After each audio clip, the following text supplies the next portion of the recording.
Hi, and welcome back to our Scarba and west coast of Jura trip, April 2023, Part 3. Day 4 after a cracking trip yesterday, we're now at Runatallain, halfway down Jura's west coast. Sadly, with crazy winds, we'd escape Runatallain, heading back up the west coast, seeking shelter as we passed the bays of Shian and Corpach and other northwest-facing glens, eventually reaching Glengarrisdale for the night. Day 4. After a good night's sleep, we woke to the sound of strong winds forecast from the southeast. It certainly appeared stronger than forecast, and the clouds weren't looking good either. I knew Ian would be up and he'd be getting a good signal for an updated forecast. The forecast was for strengthening force 7 winds for the next couple of days, and with little option open to us, we decided to climb the hill behind our camp for a better view.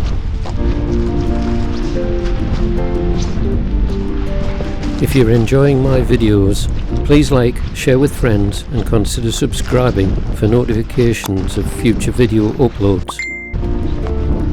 Ominous clouds passing over the paps of Jura and Isla further south, we discussed the chance of getting any worthwhile kayaking in today, even deeper into Loch Tarbert. With the forecast to strengthen even more later, we could already feel and see its effects with strong gust squall patterns blasting the sea surface. Clearly we weren't going to get any meaningful kayaking today, and possibly being stuck for several days, we decided to risk the gusting force 7 or 8 winds and escape back to Glengarrisdale. Drone video from a previous trip showing the magnificent beauty of Jura, which we'd hoped to explore had the weather not scuppered our plans. But that's always a good reason to return, and as I keep saying, there's always a next time. Looking eastwards down to the far reaches of Loch Tarbert, and high above the loch the millions of sea-rumbled boulders that make up the huge raised beaches formed thousands of years ago that now stretch out like sandy bays high above our current sea level.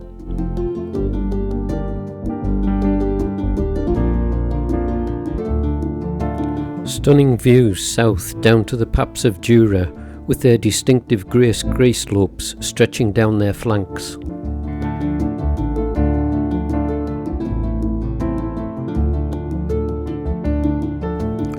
Views westward across the picturesque bay at Runatallain, out towards the beautiful islands of Oronsay and Colonsay, and past kayaking memories of the wonderful hospitality shown to us by Andrew McNeil, a master piper and farmer of Oronsay. And finally Runatallain Bothi, nestled behind the beach of the sheltered bay. We dropped the tents and packed quickly in the already strengthening southeast wind. The wind was so strong it was blowing the boats around on the sand as we packed. Even as I sat in the boat and pushed off the beach, I was blasted by a gust turning me sideways and had to leave ungracefully backwards. I was beginning to consider, was this really a good idea?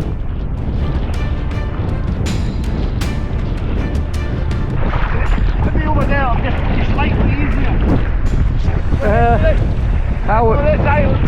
Head to the right hand end of that. The wind had whipped up the sea and was throwing spray everywhere as we pushed out towards the middle of the loch before we made our right hand turn, allowing a good safety margin to avoid being swept onto the point. Behind you, you're alright.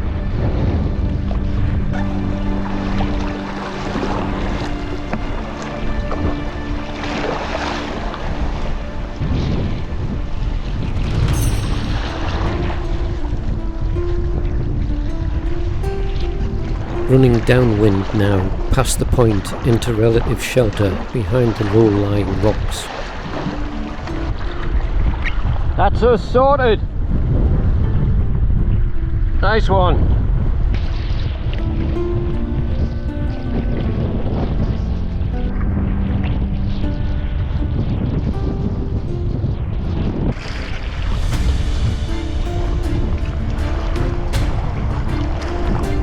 Staying closely tucked in, we were welcome of as much shelter as possible. However, Ian thought it a bit risky as I nipped in behind this reef.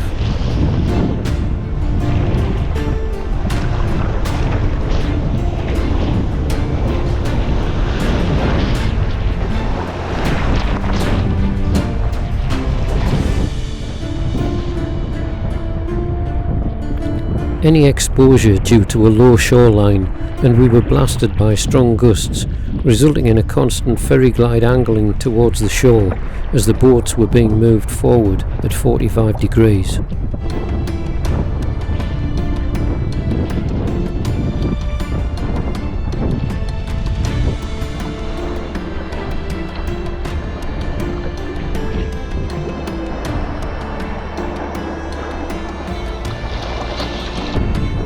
On reaching Shian Bay, I knew we'd be exposed to the wind's full might, yet I stupidly allowed myself to drift out where the wind gave my back a good old workout as I battled across the long open bay. Meanwhile, my wise old mate Ian played a smarter game, staying close in, and on reaching the north end, turned to catch some exhilarating downwind runs. Absolutely cracking stuff.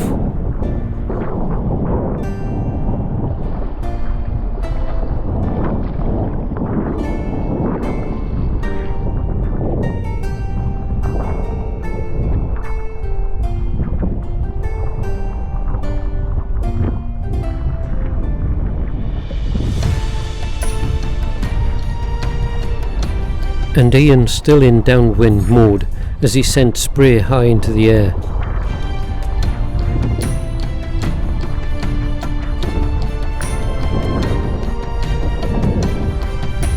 I even managed a few myself.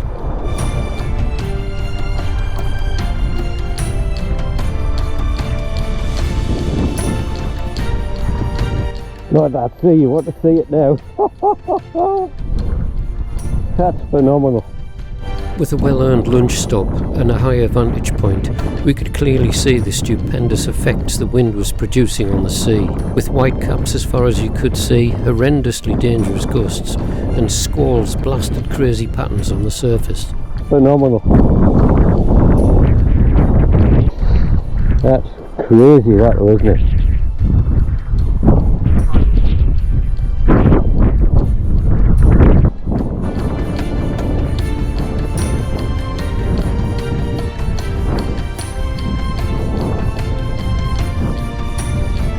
Wispy cirrus clouds appeared and continued all afternoon, marking the onset of the approaching warm front and worsening weather tomorrow. More low-lying sections opened up, requiring you to stay closer in or continue with a windy ferry glide or a mixture of both.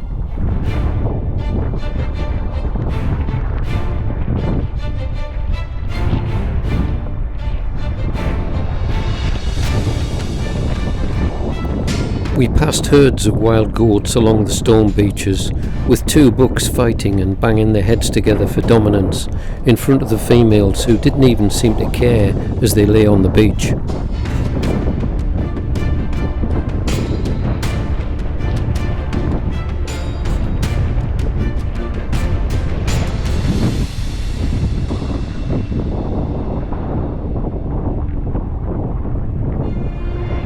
Stunning scenery is one of the major delights that keeps calling me back to Jura's coastline.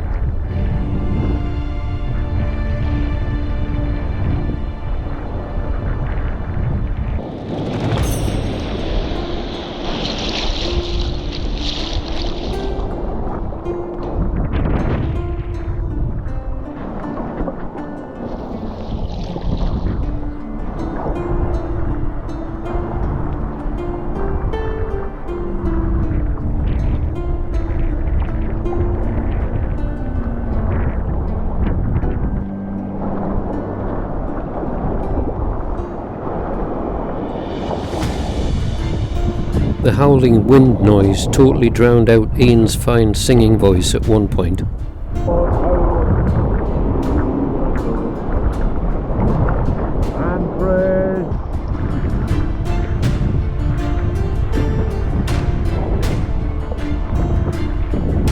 More crazy gusts, stronger this time, caught me, pushing me further out, destroying my angled ferry glide, and ended being blasted completely sideways, unable to pull the bow up into wind for a while.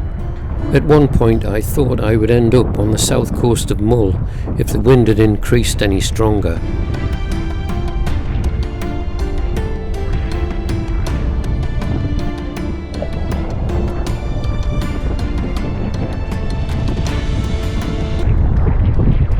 This is Glengarrisdale, Ian. I think we've got it up there,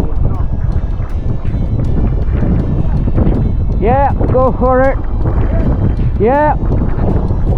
Finally, we were nearing our safe haven for the night, but a hard slog still lay ahead, as I was nearly stopped dead in my tracks, pushing through the gully into Glengarrisdale Bay.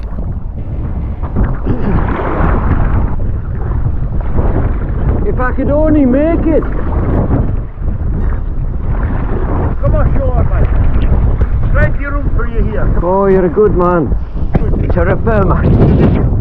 It's better than home. Well, the day had certainly given my back all the exercise it needed in preparation for my spinal operation in 3 weeks' time. Yeah, the river's over there by the tree. The Bothi has seen lots of changes since I first started using it way back in the 1970s, but still retains its distinctive white walls and red roof. The empty Bothi was certainly a welcoming sight, as we wouldn't need to pitch the tent tonight. Yep.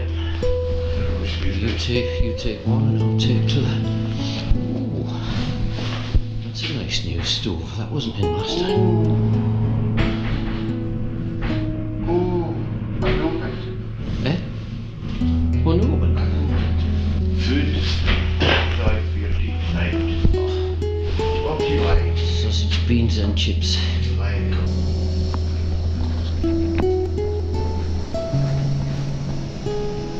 What are we having tonight? I think it's minced beef and Mexican style rice. Stoves on the go. And then here we have Ian. And what do we have tonight, Ian? What delights have we got? I've got salmon and broccoli pasta, Very nice. some Sausage.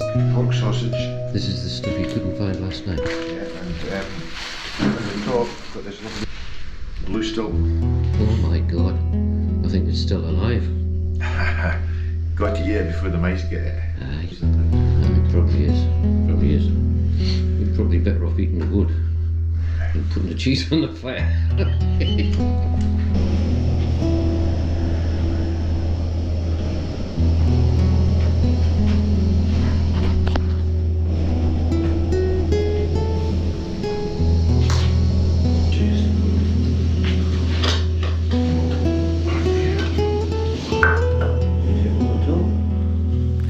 Ian had already checked the timetable for the local bus service in Corryvreckan to calculate our start time for tomorrow morning. Yep. What day?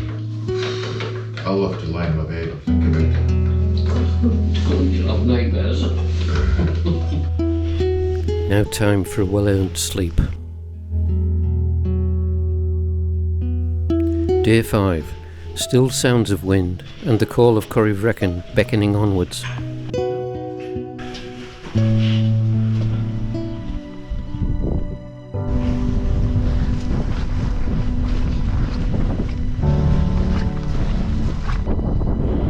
A reasonable tide height gave us a sandy launch, as low water can sometimes involve slippery rocks.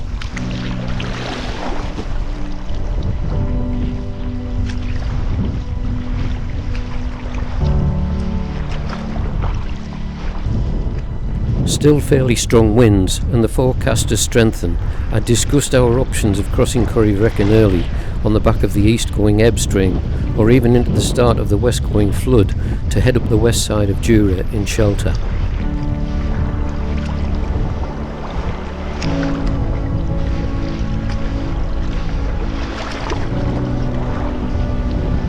A little movement to enjoy around the reefs, but nothing that would cause us concern through Corryveckan.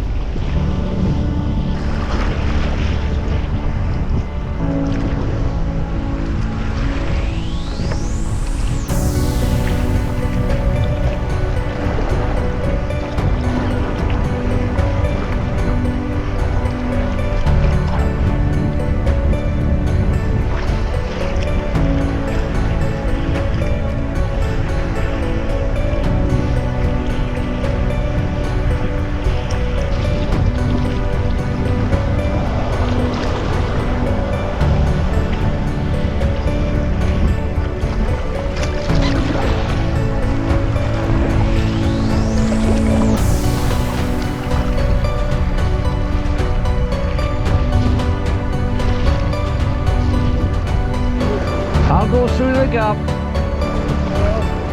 Like hell I will. Having a little fun with Ian as he'd shaken his head at me for cutting through gullies in a laden boat, but that one was way too risky. We made good time over the 3 to 4 miles from the Bothi to Corryvreckan and the islands of Eileen Moor and Eileen Beag, just off Jura's northwestern tip. My love-hate relationship with locking up GoPros continued. Oh no. Ian! Camera's jammed. I'm just taking the battery out of my camera. We'll just hang in the back of this rock, Ian. From here it's always a good vantage point to assess the tidal flows and any overfalls before committing to a crossing of Corryveckan from the south side. We discussed the strategy of a ferry glide across the weakening ebb stream to head for shelter of the west side of Scarba. However, the more we pushed out into the stream with manageable winds, the more my head was telling me to re-evaluate and head east, by which time the north-going bus service would have started pushing us north back to Eastdale with wind and tide behind us. Ian agreed, so we turned to head east through the Gulf with the remaining ebb stream cutting up a little chop against the brisk southeasterly wind.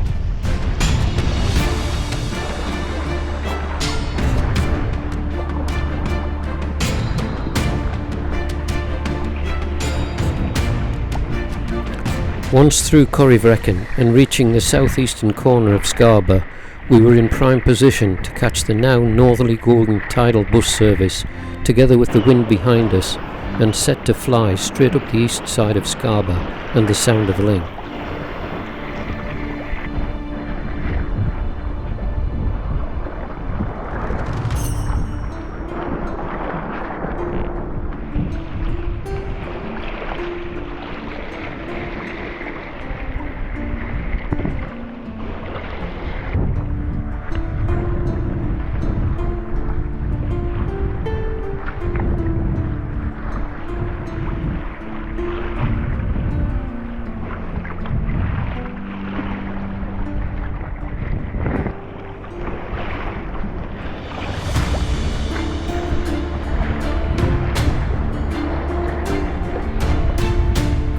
Still a little easterly component in the wind and resulting chop breaking on the eastern shore.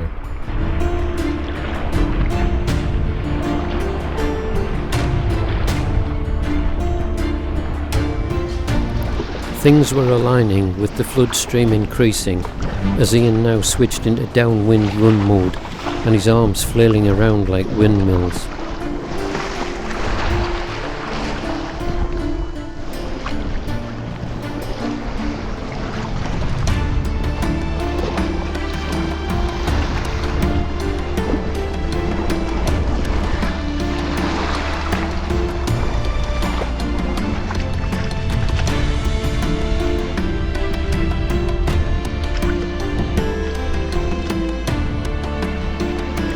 Seafary's high-speed rib taking their passengers on an exhilarating run into Corryveckan on the increasing flood tide and the magnificent experience of blasting through the Gulf and overfalls to hopefully view the whirlpool. Our view now showing the entrance to another tidal doorway, the famous Grey Dogs at the north end of Scarba.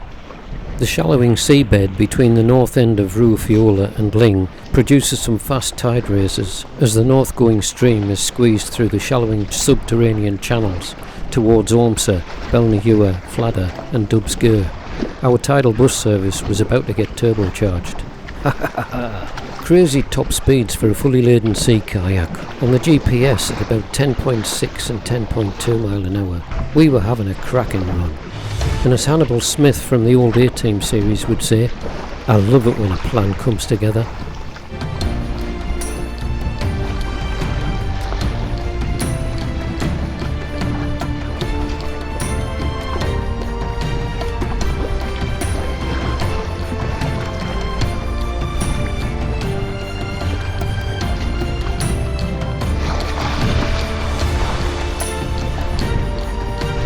Typical of tide races, vertical eddies and boils hitting the surface, pushing the kayak offline, and sometimes changing directions completely.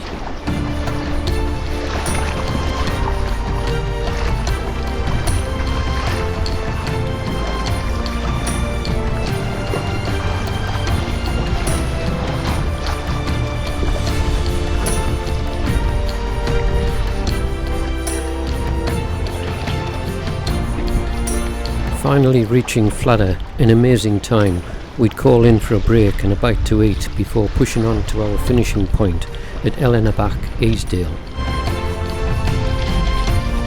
The tide was ripping past Fladda Lighthouse, almost dragging a pop marker buoy underwater.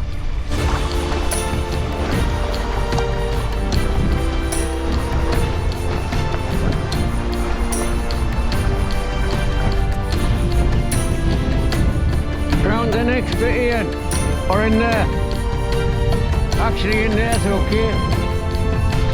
Ian had sorted our suitable landing spot to shelter out of the now chilly wind while we tucked into some food.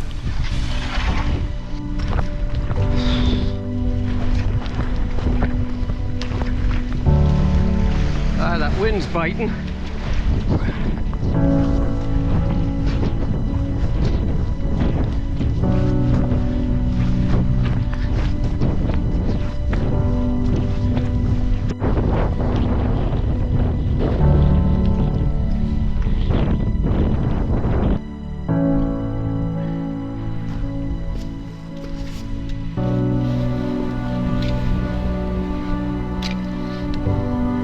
A super strong stream rips between Fladda and Dubsker, as some of our friends found to their surprise on a previous trip crossing from Ruafiola.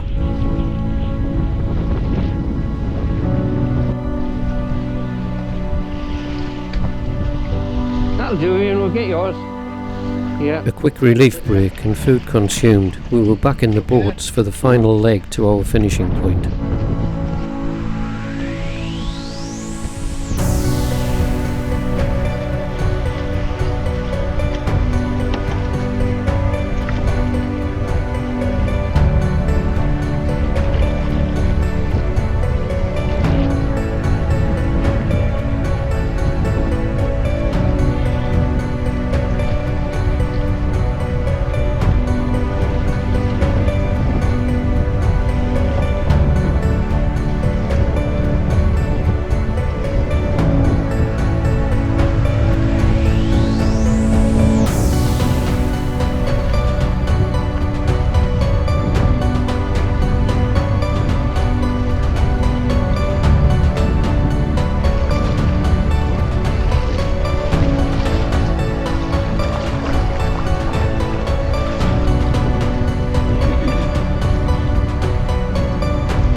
The sea in this area is affected by tidal flow, exiting Cuan Sound to our right, marked by the two large pylons.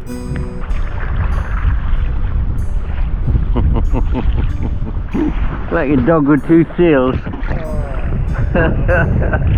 We were both extremely satisfied at our adventure's achievements over the past few days, which was all too obvious on our faces as we neared Eastdale.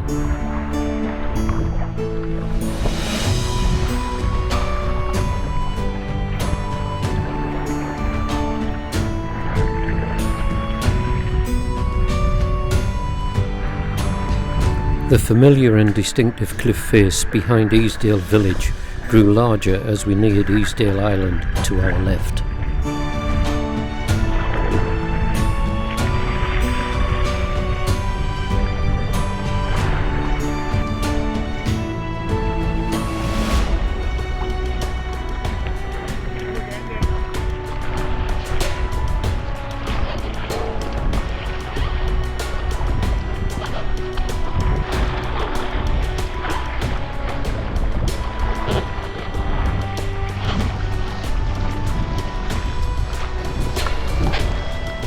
I just couldn't resist a final nip through between the rocks before our journey ended.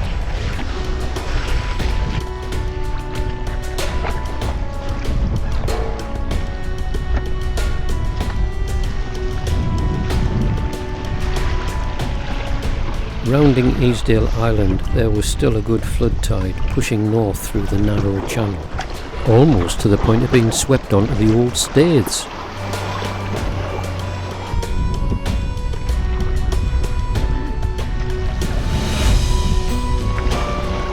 Very satisfied, but with a very heavy heart.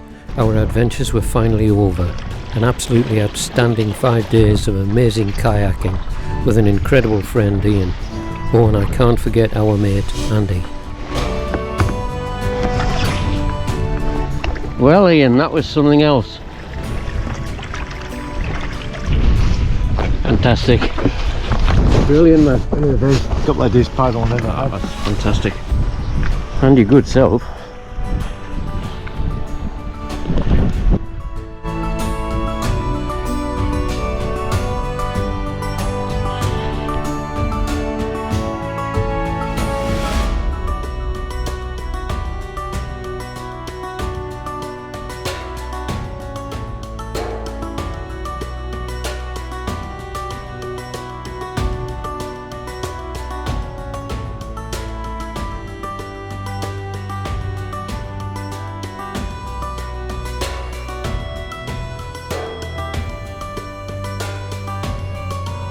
If you've enjoyed the video half as much as I have making and reliving it, please like, share with friends and consider subscribing. Thanks.